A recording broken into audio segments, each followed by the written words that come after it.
ከትግራይ ክልል የሚወጡ መረጃዎች አሳሳቢ ሆነዋል ተባለ። የትግራይ ወጣቶች፣ ነጋዴዎች እንዲሁም ባለ ሀብቶች ክልሉን ጎርፍ ሆነው ለቀው እየወጡ ሲሆን ጦርነቱን በሚመራው በማዕከላዊ ኮማንድ ፖስት ትዕዛዝ እንዳይወጡ መከልከላቸው ተሰምቷል።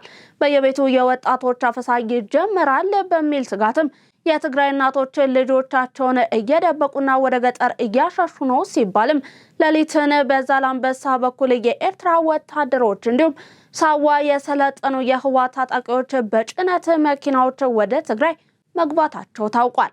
ጦርነቱን የሚመራው ማዕከላዊ ኮማንድ ፖስቱ በትግራይ ክልል የሚገኙ ሚዲያዎችን፣ ባንኮችን እንዲሁም ኤርፖርቶችን ለመቆጣጠር ትዕዛዝ አስተላልፏል ተብሏል። ማንኛውም የትግራይ ታጣቂም ሆነ የታጣቂው አዛዦች ትግራይን ለቀው መውጣት እንደማይችሉ ትዕዛዝ የተሰጠ ሲሆን ማዕከላዊ ኮማንድ ፖስቱ ወደ ጀነራል ታደሰ ወረደ የሃይማኖት አባቶችን እንዲሁም የሀገር ሽማግሌዎችን በመላክና ስልጣኑን በገዛ ፈቃዱ እንዲለቀቅ በይፋ ወጥቶ እንዲናገር ለማግባባት እየሞከሩ ስለመሆኑም ነው የተገለጸው።